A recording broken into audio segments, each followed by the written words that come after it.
Selon une étude récente de PwC, 60% des dirigeants français pensent que leur organisation disparaîtra d'ici 10 ans si leur modèle d'affaires n'évolue pas. Alors, dans un contexte où 6 limites planétaires sur 9 sont déjà dépassées, où 2/3 de la planète pourrait manquer d'eau en 2025 et où 40% de la population vit sous un régime autoritaire, oui, les entreprises ont un rôle à jouer et leur modèle d'affaires doit nécessairement évoluer pour avoir un véritable impact sur leurs parties prenantes. Au-delà d'être rentables, les leaders de demain sont ces entreprises qui auront su tisser un lien de confiance unique avec leurs parties prenantes. Ce lien, c'est ce qu'on appelle leur capital social. Je suis Nathalie Descoux, fondatrice du cabinet de conseil en stratégie d'avenir Nadvise. Mon rôle, aider les dirigeants et dirigeantes d'entreprises à renforcer durablement leur leadership grâce à l'innovation en modèle d'affaires. Dans ce podcast, je pars à la rencontre de celles et ceux qui, par vision, conviction ou tout simplement pour une question de survie, ont repensé le modèle d'affaires de leur entreprise ou leur industrie pour le rendre plus durable. Quel a été leur détonateur ? Comment ont-ils fait ? Quel impact sur leurs parties prenantes ? Quelle valeur cela a-t-il créé pour l'entreprise ? Ensemble, nous découvrirons les business models du futur et tenterons de vous inspirer pour que vous aussi, vous transformiez votre entreprise, votre marque ou encore votre direction en vue de générer plus de valeur et plus d'impact pour vos parties prenantes. Vous écoutez Capital Social, le podcast qui décrypte les business models du futur. Bienvenue!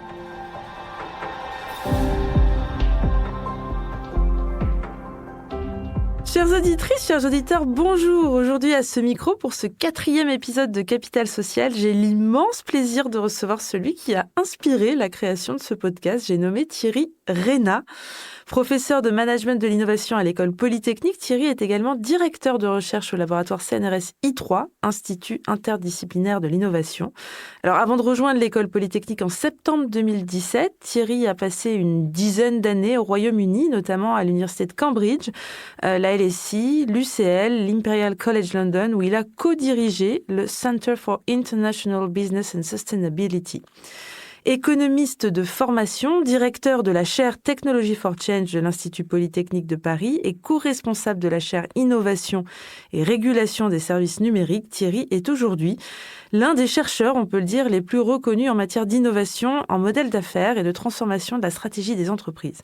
Thierry, bonjour et merci de nous faire l'honneur d'être avec nous aujourd'hui. Je suis d'autant plus ravie de vous recevoir à ce micro, ayant moi-même eu la chance de suivre vos cours d'innovation en modèle d'affaires à l'Executive Education de Polytechnique et de vous compter parmi les membres du comité scientifique de Nadvise, le cabinet de conseil en stratégie d'avenir que je dirige.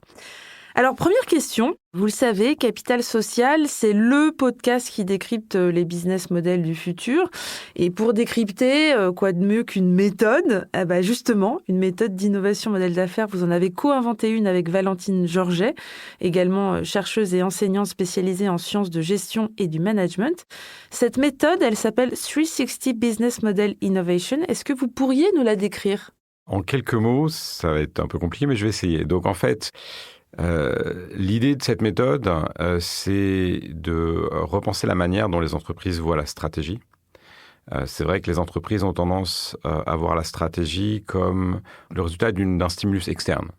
Puisque d'ailleurs, quand on étudie la stratégie habituellement, la manière dont on étudie la stratégie, c'est que vous allez étudier des cas de grandes institutions comme Harvard Business School. Et puis du coup, implicitement, on vous dit, si vous êtes dans telle situation, ça veut dire que vous devez faire comme telle entreprise. Donc, par exemple, si vous fabriquez un bien qui n'est pas détruit par la consommation, ce qu'on appelle un bien durable, rien à voir avec la durabilité de la planète, mais voilà. Donc, dans ces cas-là, le cas typique, c'est celui de Xerox, qui, en 1979, s'est rendu compte qu'il n'arrivait plus à vendre de photocopieurs parce qu'ils avaient déjà vendu des photocopieurs. Ouais.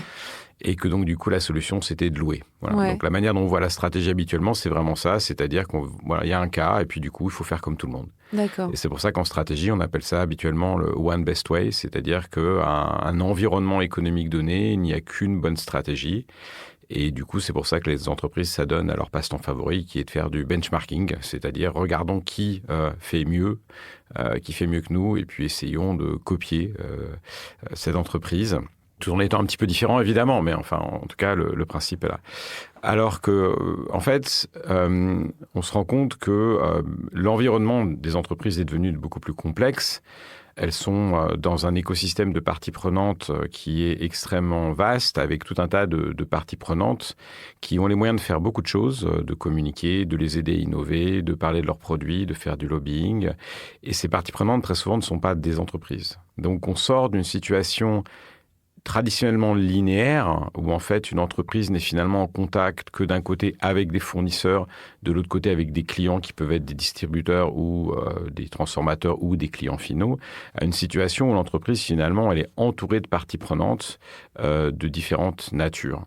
Et donc pour pouvoir arriver à penser la stratégie dans un contexte pareil, il faut nécessairement trois types d'outils. Un premier type d'outil qui est lié au business model lui-même, qui est en fait finalement un modèle lié à la valeur, c'est-à-dire que l'entreprise puisse comprendre mieux quelle valeur elle propose, qu'est-ce qui lui permet de créer cette valeur qui est proposée et créée finalement, comment est-ce qu'on la diffuse, comment est-ce qu'elle touche, quel segment de marché elle adresse, et puis comment est-ce qu'on arrive jusqu'à ses clients.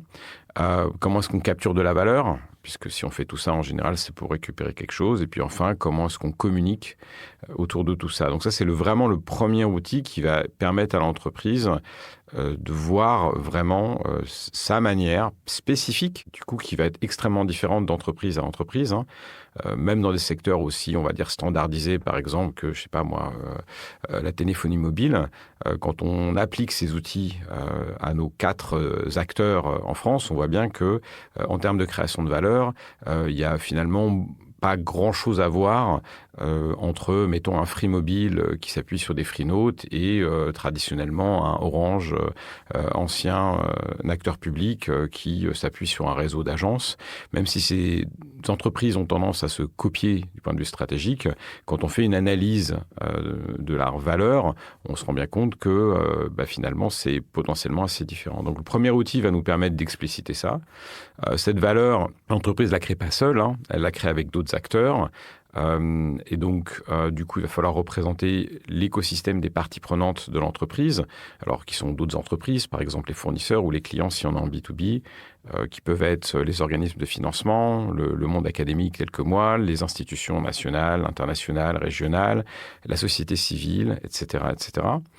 Et comme je le disais, dans ce monde qui émerge, une bonne partie des parties prenantes qui sont impliquées vis-à-vis de l'entreprise ne sont pas d'autres entreprises, ne sont pas des parties prenantes avec lesquelles l'entreprise a un contrat. Et du coup, par exemple, les gens qui vont relayer des messages sur les médias sociaux, les régulateurs qui vont adopter des régulations qui sont favorables à l'entreprise, etc., etc., les médias qui vont parler de cette entreprise. Et donc, du coup, pour que ces acteurs qui finalement sont complètement autonomes, hein, qui sont dénués de relations contractuelles avec l'entreprise, pour qu'ils acceptent finalement de travailler, entre guillemets, en tout cas de mettre leur énergie pour aider l'entreprise, eh bien, en fait, il faut que cette entreprise ait un impact. Non seulement sur ses parties prenantes, mais disons plus large. Si vous êtes une entreprise qui clairement endommage la planète, ou si vous faites des plans de licenciement extrêmement avancés, si vous ne favorisez que vos actionnaires, en général, vous allez trouver assez peu de gens qui vont avoir envie de passer le message que vous êtes une entreprise sympa et qu'il faut acheter vos produits. Donc un impact pas uniquement économique, oui, aussi environnemental, social et sociétal. Oui, tout à fait. Donc le premier outil, c'était vraiment cette question de business model autour de tout ce qui est valeur. Le deuxième, c'est un écosystème, permet une cartographie des parties prenantes selon leur type. Et puis le dernier, effectivement, c'est un outil qui permet de regarder l'impact sur différents aspects, hein, économiques, social, environnemental et sociétal. Et du coup, en fait, ce qu'on appelle valeur, ça va être un impact incarné. C'est-à-dire ça va être quelque chose que l'entreprise fait, qui va avoir un impact positif sur une partie prenante. Alors, typiquement, ça peut être un impact économique sur le client, ça peut être un impact économique sur des actionnaires, mais pas que. C'est intéressant cette notion d'impact incarné que vous mentionnez souvent. Vous pourriez un peu la décrire davantage? C'est-à-dire, qu'est-ce qui serait un impact non incarné, en fait Un impact non incarné. Alors, pour qu'un impact soit incarné, il faut qu'en fait, une partie prenante, en tout cas un certain nombre de parties prenantes, ils voient un bénéfice. Alors ça peut être un bénéfice direct, encore une fois, c'était de mémoire notre ministre Arnaud Montebourg qui avait expliqué au lancement de Free Mobile que Free avait fait plus pour le pouvoir d'achat en un coup que X précédent gouvernement. Donc on voit bien effectivement, en tout cas que là on est dans une situation où une entreprise a un impact économique sur un grand nombre de personnes. Donc voilà, on a bien un impact incarné. On a des entreprises qui, elles, vont maintenir l'emploi dans une région particulière, hein, donc vont du coup favoriser, en tout cas éviter tout ce qui est exode, etc., etc. Un impact qui ne serait pas incarné, alors, je tiens à dire qu'en fait, la raison pour laquelle on en parle, c'est parce qu'on essaie de construire une stratégie de l'entreprise. Donc, c'est pas un jugement de valeur. Simplement, l'idée, c'est que pour que des parties prenantes se mobilisent pour l'entreprise, il faut forcément que quelqu'un y voit un intérêt. Donc, un impact non incarné, si je passe mes week-ends à essayer de faire traverser les escargots de Bourgogne à la nationale, c'est sûr que j'ai un impact sur les escargots de Bourgogne. Je vais trouver assez peu de gens qui vont me dire « mais c'est super intéressant et moi, vraiment, ça a de la valeur pour moi ». On a aussi des situations où, en fait, on a des business models qui ne peuvent pas fonctionner parce qu'ils ne sont pas incarnés. Donc, typiquement, un business model où vous essayez, où vous offrez à des entreprises de payer plus cher pour, je ne sais pas moi, réduire, mais de manière, on va dire, infime, leurs émissions carbone, c'est sûr que vous avez fait un plus pour la planète, mais on est dans une situation de tragédie des communs. Ouais. C'est-à-dire s'il y a pas, en général, les entreprises ne vont pas le faire parce que vous avez réduit les émissions carbone, mais parce qu'en fait, elles ont des incitations, souvent d'ailleurs économiques, à le faire, ou réglementaires à le faire. Ouais. Donc la difficulté, c'est que quand on a un impact, qui peut être un impact environnemental fort, par exemple, mais dont finalement personne ne bénéficie directement, ça ne peut pas marcher. Et c'est là qu'on voit l'importance de la régulation, puisque c'est la régulation qui dit aux entreprises, attention, il faut que vous y fassiez attention. Parce que sinon... Alors, c'est intéressant, dans un contexte de CSRD, justement, oui. Et de CS3D à venir, comment vous voyez les choses? C'est plutôt positif d'un point de vue du fait que les entreprises vont être amenées à justement repenser leur stratégie et potentiellement transformer leur modèle d'affaires? Alors, c'est absolument positif. Et d'ailleurs, on avait vu, nous, il y a quelques années, dans une étude, que même les entreprises, on va dire, les plus conscientisées avaient tendance à regarder en termes d'impact environnemental là où on les attendait d'un point de vue réglementaire. Donc ça, c'est sûr que plus on le fait, mieux c'est. Le problème, c'est que ça n'implique pas une transformation des entreprises, notamment les plus grosses. D'accord. On voit bien d'ailleurs que... D'ailleurs, c'est assez rigolo. Quand on voit dans les grands cabinets de conseil, on voit bien que c'est plutôt la branche audit qui s'occupe de la CSRD et pas du tout la branche stratégie, en fait. Donc, on voit bien que pour beaucoup d'entreprises, la CSRD, c'est vu essentiellement comme un problème de reporting et pas du tout comme un problème de stratégie ou de transformation. Ouais. C'est-à-dire que, en fait, on a des cases à remplir. On va voir comment les remplir. Si on ne les remplit pas de manière satisfaisante, on va ajuster la stratégie, on va dire, à la marge. Mais essentiellement, c'est business as usual. L'idéal, ça serait que ça serve véritablement d'occasion de repenser la stratégie et les business models de l'entreprise. Ouais.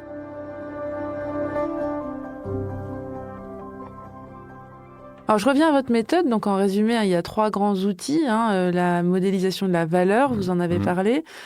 C'est la modélisation de l'impact, entendu comme impact économique, environnemental, social et sociétal. Et puis, toute la représentation de l'écosystème de parties prenantes. Alors là, je m'adresse à l'économiste que vous êtes. Pourquoi, selon vous, il est désormais devenu vital pour une entreprise de se transformer pour créer justement ces 2 pépites que sont impact et valeur, au-delà même de sa performance économique, je dirais? Parce qu'en fait, alors ça, c'est une très bonne question. En fait, ce qui se passe à l'heure actuelle, c'est qu'on a un premier challenge qui est posé aux entreprises et qui est lié au réchauffement climatique, évidemment, avec toutes les conséquences que ça peut avoir. Mais les entreprises, en fait, sont dans une situation où il y a un deuxième challenge qui se produit et en fait qu'on a plus de mal à identifier et qui a au moins autant d'importance. Et c'est le fait que le régime technologique dans lequel on est nous fait changer en fait de système économique. Pour être assez bref, en fait, l'ère industrielle qu'on est en train de quitter est caractérisée par le fait qu'un type d'acteur en particulier a le monopole de la propriété des outils de production, les entreprises.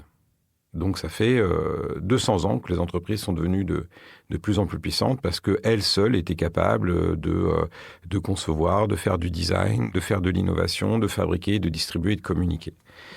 Et ce qu'on a pu voir depuis 25 ans, c'est qu'en fait, cette réalité était progressivement en train de s'estomper, puisque technologie après technologie numérique, à chaque fois qu'on a eu des nouvelles technologies numériques, ces technologies numériques ont permis, in fine, à tout un chacun de faire le travail des entreprises.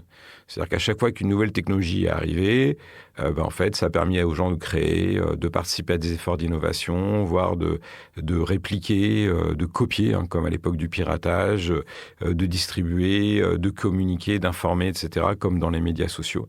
Donc, en fait, on change, mais complètement de système. Enfin, on n'est plus du tout dans la même situation quand seulement certains acteurs sont en mesure de faire, et une situation où tout le monde est capable de faire. C'est-à-dire qu'en fait, finalement, les entreprises se retrouvent en concurrence directe avec des particuliers, des consommateurs qui participent à la production, ce qu'on appelle les prosommateurs. Et donc ça, c'est quelque chose qui est arrivé tout d'abord dans le domaine des contenus numériques, avec des gens qui se sont mis à pirater, mais aussi à créer des encyclopédies collaboratives comme Wikipédia, qui se sont mis à créer des news, à créer des photos, à créer des logiciels. Et donc ça a disrupté tout un tas d'entreprises dans les industries créatives et culturelles et celles des médias. Ensuite, il y a eu une deuxième vague qui s'est produite au début des années 2010 au niveau du service, c'est-à-dire la fameuse ubérisation. C'est quoi ? En fait, ce sont des individus qui décident du jour au lendemain de faire le job de l'hôtel, de faire le job d'Avis ou Budget, de faire le job du taxi, de faire le job de Kiloutou, etc., etc. Et ce phénomène, il s'est étendu récemment dans le monde des objets, avec tout ce qui est notamment seconde main, Vinted, Le Bon Coin, qui ont du coup, en fait, tous les échanges qui ont lieu, ce sont autant de ventes en moins pour les entreprises établies. Donc en fait, dans cet environnement, les entreprises ne sont plus seules. Vraiment cette question d'écosystème. Les entreprises étaient les seules à avoir les moyens de faire. Maintenant, elles sont entourées d'individus qui ont les moyens de faire. Et de ce point de vue, ce qui vient de se passer avec l'IA générative est exactement ça. C'est le vrai côté révolutionnaire. C'est pas la technologie qui en elle-même n'a rien de neuf, mais c'est que tout d'un coup, cette technologie s'est trouvée dans les mains des individus qui se sont mis à faire tout un tas de choses qu'auparavant, seules les entreprises ou les professionnels pouvaient faire. Il n'y a plus de barrière à l'entrée, en fait. Effectivement, il n'y a plus de barrière à l'entrée. N'importe qui peut rentrer sur un marché. Donc, dans ces conditions-là, soit l'entreprise essaye de faire seule comme avant, mais se retrouve avec palanquée de concurrents, soit l'entreprise se dit, du coup, je vais me transformer. Et en fait, ces gens qui sont prêts à designer, à créer, à faire du marketing, à faire du bouche à oreille, à faire du lobbying, à m'aider à distribuer mes produits, en fait, je vais essayer de les utiliser, au sens noble du terme, afin d'assurer le succès de mon entreprise. Donc, effectivement, quand tout le monde a les moyens de production, faire seul, ça n'a absolument aucun intérêt. Autant la jouer collectif. Donc, si je reviens sur les outils que vous avez cités dans la méthode, sur cet écosystème en fait de parties prenantes, on a intérêt à mettre ce consommateur au cœur de cet écosystème pour créer de la valeur pour son entreprise. Oui, absolument. Alors, que ce soit un consommateur ou que ce soit d'autres acteurs, ça peut être d'autres entreprises, ça peut être des régulateurs, ça peut être des pouvoirs publics. En tout cas, ce qui est assez clair, c'est que si on essaye de produire seul, par définition, on crée beaucoup moins de valeur et ça coûte beaucoup plus cher. Ouais. Enfin, le vrai succès d'Apple, c'est pas tellement la qualité de ses téléphones, c'est l'App Store.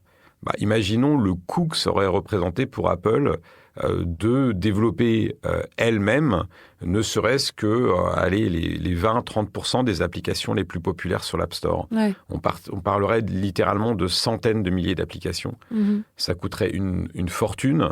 Et en fait, en plus, on voit bien qu'on a eu tout un tas d'applications qui ont un succès auquel on ne s'attendait pas. Ouais. Donc, c'est imprédictible du point de vue de l'entreprise. Mais encore une fois, comme je le disais, le problème, ou la situation en tout cas, c'est que ces parties prenantes n'ont pas de contrat avec l'entreprise. Donc, si l'entreprise veut être accompagnée, aidée, être capable de mobiliser en fait ces individus, ces parties prenantes, en fait, il va falloir avoir un impact. Ouais. C'est-à-dire, si on a un impact uniquement financier sur ces actionnaires, les seules personnes qui sont prêtes à travailler avec vous, c'est vos actionnaires. Ouais.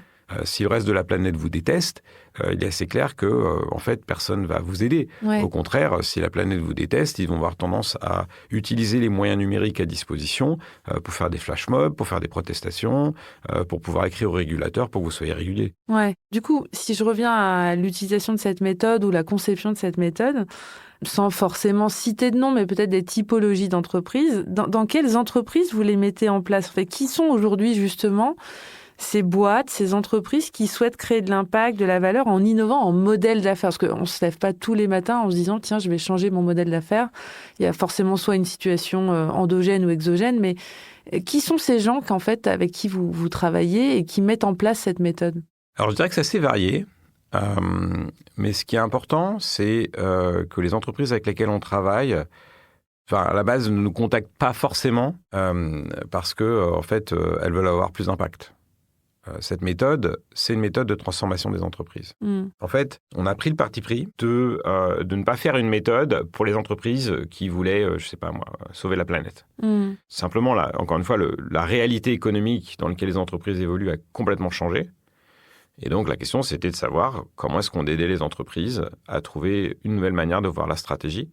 Et comme je disais précédemment, dans ce nouveau monde, on ne peut pas voir la stratégie comme étant je monétise à mort, je récupère un max de fric et puis le reste, je m'en fiche. Mais du coup, il se trouve qu'on a finalement un peu deux types d'entreprises qui nous contactent. On a des entreprises qui se posent des questions par rapport à la CSRD, par rapport à leur impact, et qui se disent, en fait, c'est l'occasion d'aller plus loin. Et de se dire, OK, voilà, la CSRD arrive, on peut faire le truc à minima, simplement en prenant de l'audit, et puis c'est tout. Et il y en a d'autres qui se disent, ouais, mais en fait, c'est un peu idiot, quoi. C'est pas le principe. Voilà. Donc, à ce moment-là, c'est un certain type d'entreprise. D'autres types d'entreprises, simplement, nous contactent parce que économiquement, ça va mal. Ouais. Économiquement, ça va mal. Alors, les recettes de la stratégie habituelle, elles les ont faites de type on monte les prix, on licencie, on remplace les employés par des chatbots à base d'IA, et puis ils se rendent compte que finalement, ça ne fonctionne toujours pas. Et du coup, en fait, nous disent, voilà, comment est-ce qu'on transforme nos business models. Ouais. Mais ce qui est vraiment intéressant, et ça a été démontré à chaque fois qu'on a travaillé avec des entreprises dans ce cas-là, en fait, que tout simplement, même quand on travaille avec des entreprises qui sont là pour un souci de survie de l'entreprise, de rentabilité, etc., en appliquant ces méthodes, elles se rendent compte que, en fait, si elles n'ont pas d'impact, elles s'en sortiront pas. Ouais. Donc, c'est vraiment un moyen de réconcilier ce qui est bon pour l'entreprise et ce qui est bon pour l'environnement de l'entreprise au sens large. OK.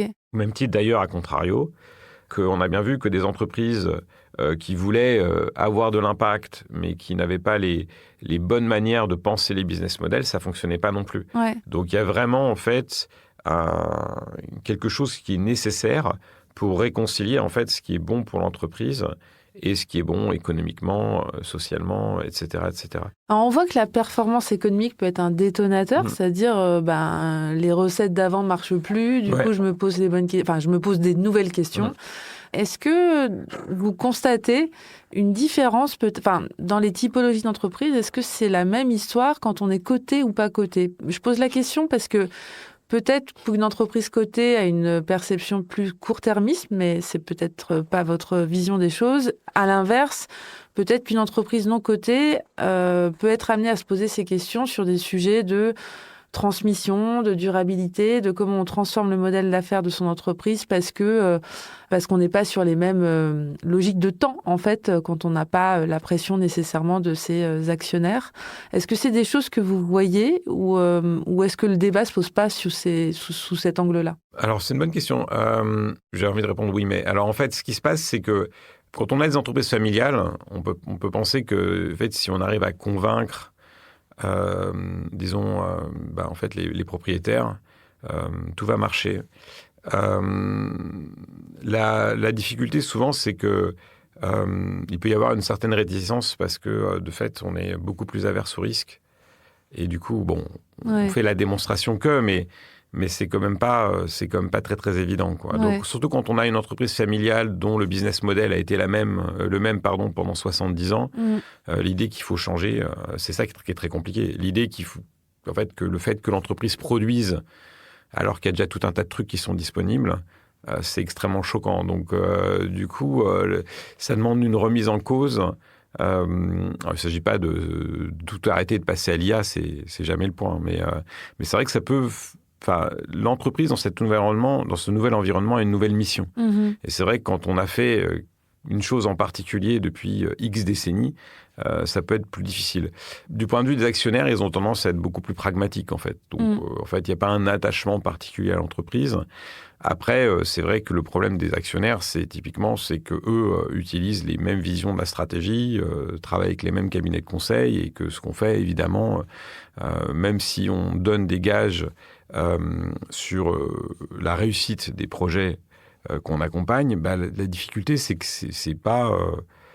ça fonctionne pas vraiment comme ce qu'on apprend, même encore à l'heure actuelle, dans les business schools.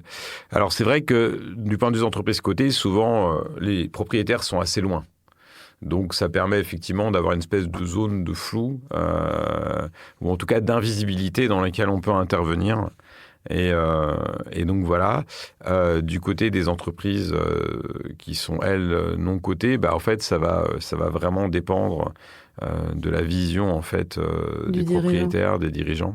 Ouais. Et c'est vrai que l'un comme dans l'autre, c'est compliqué dans une situation où, de toute façon... tous les conseils qu'ils peuvent utiliser, les formations qui existent sur le sujet, finalement, font de la stratégie comme si les entreprises étaient seules à faire. Ouais. Donc, en fait, quand je vous écoute, la plus grande résistance, c'est l'aversion au changement, en fait. C'est un peu ça. Est-ce qu'on a la capacité, l'envie, la vision, en fait, de changer son modèle d'affaires, quoi. En fait, c'est la plus grande résistance potentiellement. Alors, il y a une vraie résistance au changement, ce qui est normal, mais je pense que surtout, il y a une vraie résistance au changement parce que, en fait, il n'y avait pas de méthode ou d'outils alternatifs, en fait. Ouais. C'est vrai que c'est assez compliqué quand on utilise des outils qui insistent sur le fait de créer des barrières à l'entrée et de faire en sorte d'avoir la plus grosse marge possible, de se dire que, en fait, si on se fait ça, en fait, on se condamne en fait, à la non-existence, puisque personne ne va acheter nos produits. Donc, on voit bien qu'il y a une tension. D'ailleurs, en fait, les startups font souvent ça. C'est ce qui est en train d'arriver à OpenAI. C'est les problèmes que toutes ces entreprises vivent. C'est-à-dire, au début, en fait, on ne fait pas payer ou peu payer, et puis ensuite, on capture une grosse masse de poissons, puis une fois que effectivement on l'a bien fait, on ferme le filet et là on les fait cracher au bassinet. Ça, c'est extrêmement mauvais comme stratégie. Donc en fait, de ce qu'on a pu voir, c'est qu'à partir du moment où on est capable d'offrir une méthode qui permet une approche scientifique de la stratégie, avec des outils qui permettent de représenter de manière fine la capacité de création de valeur de l'entreprise, son environnement et son impact, on voit que là, il n'y a pas de problème. Parce qu'en fait, en utilisant ces méthodes, on s'est rendu compte que si l'entreprise se lance dans une innovation en business model qui va lui coûter extrêmement cher ou qui va lui prendre énormément de temps ou qui la met dans une situation de risque, c'est probablement qu'elle essaie de faire quelque chose qui n'est pas légitime. Donc, une bonne innovation business model, c'est pas arrêter tout ce qu'on fait et puis se mettre à l'IA. Ça devrait pas faire mal, quelque part. Exactement. Une bonne innovation business model, c'est vraiment regarder ce qu'on est, repenser la manière dont on peut créer la valeur avec ce qu'on est et ce qu'on a, et pivoter et essayer. Et si ça marche, tant mieux. Mais si ça marche pas, c'est pas grave parce qu'on aura essentiellement mobilisé des choses qu'on a déjà et souvent qu'on n'utilisait pas à fond. Alors, c'est intéressant parce que du coup, on parle de nouvelles méthodes, de monde qui change. Vous êtes enseignant à Polytechnique et donc vous enseignez à des futurs dirigeants. Comment ces méthodes, elles sont reçues par vos élèves, en fait? Est-ce que ils ont ces mêmes réflexions, en fait, parce que potentiellement, ils ont été exposés aux anciennes méthodes ou pas, d'ailleurs, mais comment c'est reçu et comment c'est perçu par les générations futures de futurs dirigeants? Alors, de ce que j'ai pu comprendre, en tout cas par les retours que j'ai eus des élèves, je pense que la logique leur parle. C'est-à-dire qu'effectivement, eux, on voit bien qu'il y a eu une désaffection profonde de ces jeunes générations, à la fois pour les grandes entreprises, mais également pour les startups. En fait, ils ne se reconnaissent pas du tout dans la stratégie, dans les objectifs de ces entreprises grandes ou petites, en fait. Justement parce qu'encore une fois, c'est logique de j'empêche les autres de venir et puis je monétise à mort. En fait, ils voient bien que ça correspond pas à leur manière de faire. C'est des générations qui sont nées avec les outils numériques et qui donc sont habituées à donner. Ouais. Ils donnent à longueur de journée des avis, des likes, ils dépannent quelqu'un, et puis ils reçoivent beaucoup. Ils donnent, ils reçoivent en permanence. C'est du don contre don, en fait. Ouais. Et du coup, les logiques stratégiques habituelles, en fait, on voit bien que personnellement, ils les apprennent. Mais que c'est un peu... ça crée un conflit, en fait, puisque c'est pas la manière dont eux se comportent dans leur vie, en fait. Okay. Donc, du coup, c'est des méthodes qui sont bien reçues, avec évidemment modulo le fait qu'ils n'ont pas vraiment forcément beaucoup d'expérience professionnelle. Donc, quand moi je les ai en cours en 3e année, ils ont fait un stage en entreprise de 2 mois. Donc, c'est un petit peu léger. C'est encore frais. Voilà. Je pense que ça leur parle beaucoup plus après, et c'est les retours d'ailleurs que j'ai de ceux d'entre eux qui sont partis en entreprise, à des postes de direction, etc. En revanche, ce qui est assez clair, c'est que quand on enseigne ces mêmes méthodes dans le cadre de programmes de formation continue ou d'executive education, donc à des gens qui ont une expérience dans l'entreprise, voire qui sont des dirigeants, là, ça leur parle tout de suite. Okay. Ça leur parle tout de suite. Alors, je vais m'adresser donc aux chercheurs. Est-ce que vous voyez aujourd'hui des entreprises qui prétendent avoir des business models durables, mais dans les faits ont davantage ce que j'appellerais en fait des initiatives durables, sans pour autant remettre justement en question leur modèle d'affaires? Est-ce que vous avez des exemples en tête? Je pose la question car je pense notamment à certains discours un peu florissants de certaines entreprises sur la circularité, sur l'économie d'usage. Qu'en pensez-vous? Et est-ce que parfois on n'assisterait pas, dans certains cas, et si oui, lesquels, à ce qu'on pourrait appeler du circular washing? Effectivement, alors on avait déjà, il y a 3-4 ans, fait une étude sur le sujet, puisque les entreprises avec lesquelles on était en contact et qui étaient des entreprises plutôt qui voulaient faire de l'impact, une de leurs grosses craintes, c'était les accusations de green et d'impact washing, en fait, avant de parler de circular washing. Et en fait, justement, avec l'aide de ces méthodes, on avait analysé les rapports RSE, les discours RSE de ces entreprises, et on s'était rendu compte que dans la vaste majorité des cas, il y avait une incohérence entre ce qui était annoncé dans ces rapports, donc ce qu'on appellerait dans notre outil la communication de valeur, et ce que faisait l'entreprise, c'est-à-dire la création de valeur. Il n'y avait pas de relation entre les deux.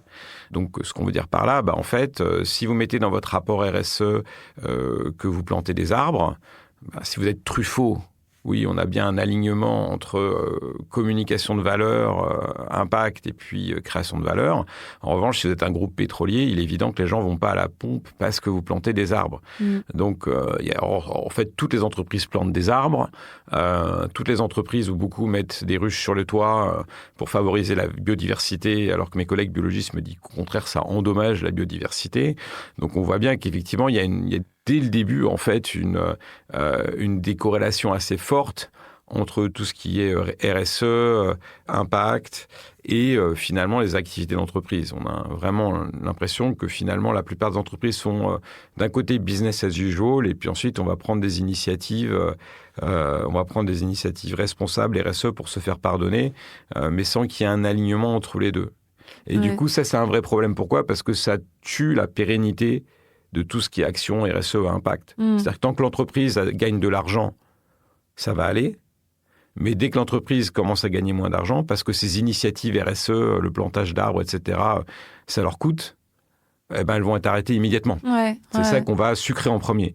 Alors qu'évidemment, si vous gagnez de votre vie du fait de planter des arbres, il est assez évident que vous n'allez pas arrêter quand vous aurez des difficultés financières. Bien au contraire, vous allez accélérer de plus en plus. Donc justement, ce qu'on a essayé de faire avec ces méthodes, c'était de faire en sorte que l'impact soit ancré au cœur du business model, et donc on n'ait pas cette opposition entre d'un côté ce qui est bon pour la planète, ce qui est bon pour l'entreprise. Alors évidemment, le dernier truc à la mode, ça a été tout ce qui était circulaire, et là on se rend compte que c'est souvent assez faible. D'ailleurs, c'est vrai qu'on parle souvent de circularité faible ou de circularité forte. Et la circularité faible, c'est quelque chose de pas très ambitieux. Alors, moi, c'est vrai que j'avoue que je suis toujours assez perplexe quand des entreprises mettent en avant le fait qu'elles vont utiliser des chutes de matériaux pour pouvoir en faire quelque chose d'autre, ou qu'elles vont réutiliser des équipements de manière plus longue, ou etc. Enfin, moi, j'avoue que pour moi, c'est de la bonne gestion. Enfin, le fait de ne pas gâcher, ça n'a rien de circulaire, en fait. C'est simplement de la bonne gestion.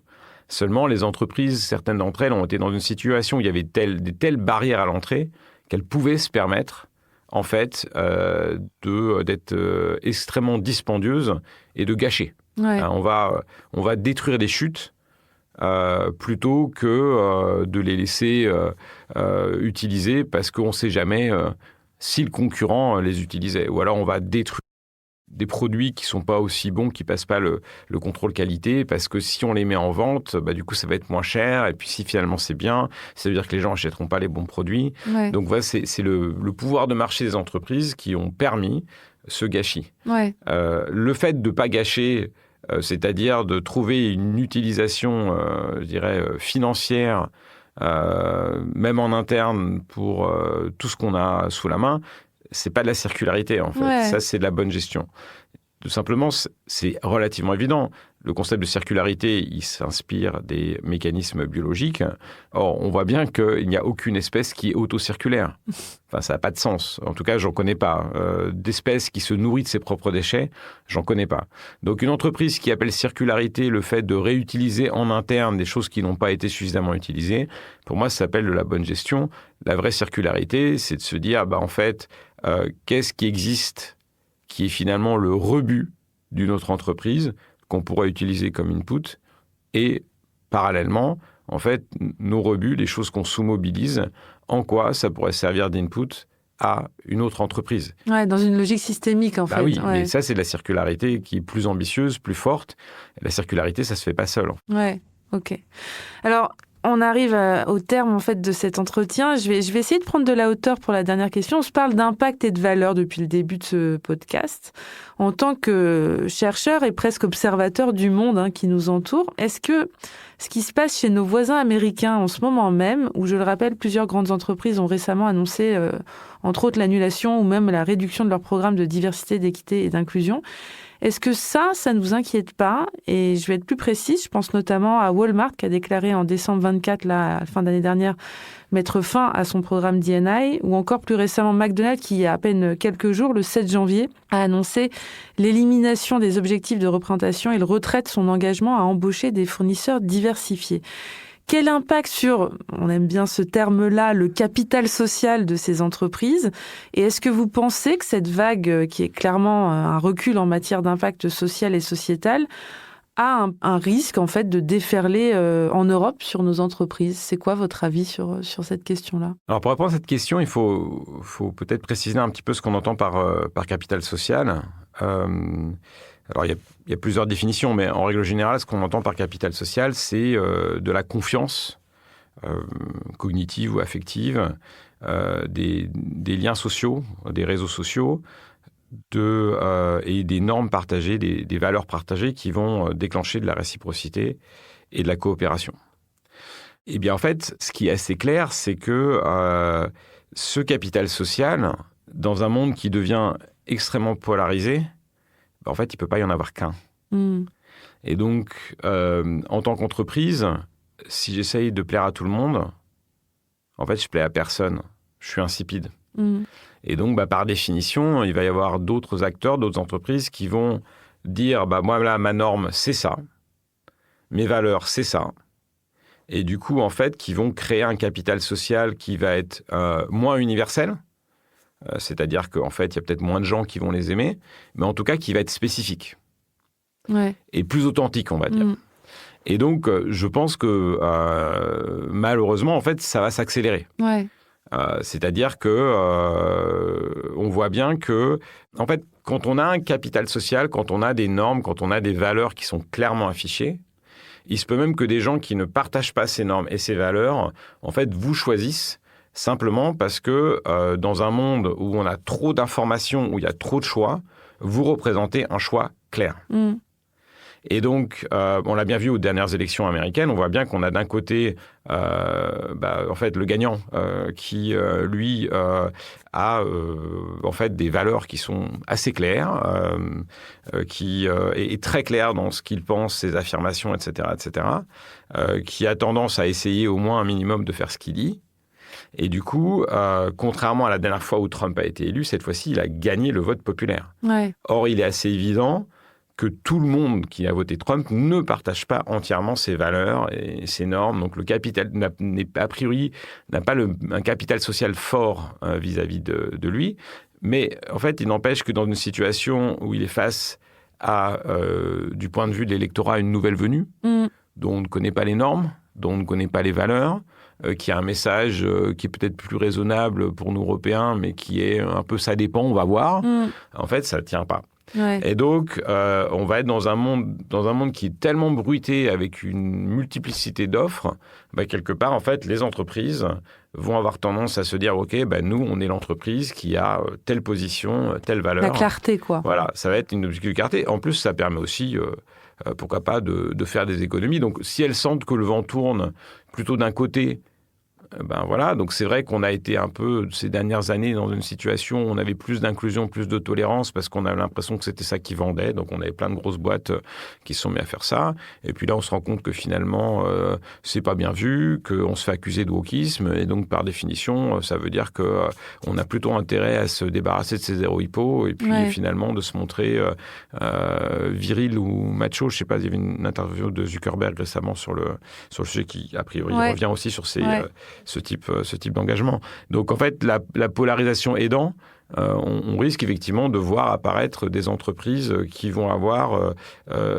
des choix assez extrêmes, en tout cas assez clairs. Hein. C'est comme, on parle beaucoup des polluants éternels. En fait, on a une entreprise, Tefal, qui a décidé de mémoire de favoriser les manifestations de ses employés pour avoir le droit de continuer à produire des poêles qui contiennent des polluants éternels. Ouais. Et donc, on voit bien effectivement que ça, pour une partie de la population, c'est quelque chose qui est tout à fait entendable parce que du coup, ça préserve l'emploi, ça a un impact social, etc. Mais on va plutôt vers un monde qui est beaucoup plus clivé.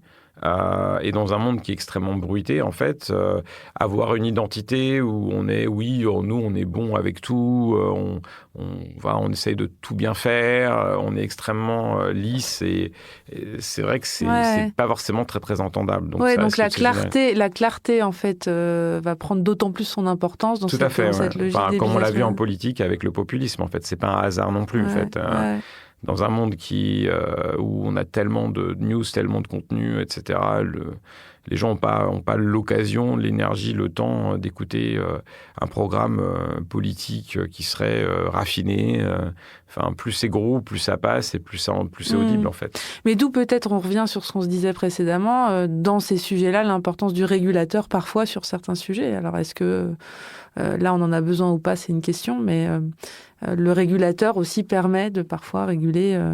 Ah oui, non, absolument. De toute façon, alors c'est vrai que le problème, c'est que le régulateur a toujours tendance à arriver un peu plus tard, pour des raisons assez évidentes. Faut pas réguler dans l'émotion parce que ça, c'est absolument tragique. Hein. Mais là, on est vraiment dans une situation de changement de régime économique. La régulation a été faite pour contrôler des entreprises. Pas des individus. Totalement. Alors qu'en fait, que ce sont les individus qui font le plus gros du travail qui est fait sur les médias sociaux. C'est extrêmement facile pour Meta de dire, en fait, c'est pas nous qui propageons les fake news. En fait, ce sont des gens qui propagent les fake news. Donc, il y a quelque chose quand même qui est assez essentiel du point de vue de la régulation. Honnêtement, la polarisation et ce qu'on voit arriver va largement endommager non seulement nos démocraties, mais notre capacité à vivre ensemble. Ça va être extrêmement brutal. Donc, il est assez évident que toute régulation qui déjà permettrait de ne pas recommander... je pense que le truc de base, ça serait simplement de dire, en fait, j'ai le choix de ne pouvoir voir que ce que les gens avec qui je suis connecté partagent. C'est-à-dire, les algorithmes de recommandation dans ces médias sociaux, c'est véritablement le nerf de la guerre et ce qui crée la polarisation en grande partie. Donc, c'est clair qu'il y a un vrai travail urgent de la part du politique. Si on ne veut pas se retrouver dans une situation, en fait, il n'y aura plus la possibilité de faire quoi que ce soit. C'est clair. Alors, cette interview touche à sa fin. Je tiens à vous remercier grandement, Thierry, pour votre discours, je dirais, sans langue de bois. Ce fut un véritable plaisir pour moi de vous recevoir à ce micro. Et si je devais retenir quelques mots, je dirais impact, évidemment, valeur et capital social. On a terminé dessus. Thierry, je vous remercie, ainsi que toute l'équipe technique de 1212 qui rend ce podcast possible. Et je vous donne rendez-vous à vous très vite pour le prochain épisode de Capital Social, le podcast qui décrit les business models du futur. Merci. Merci Nathalie.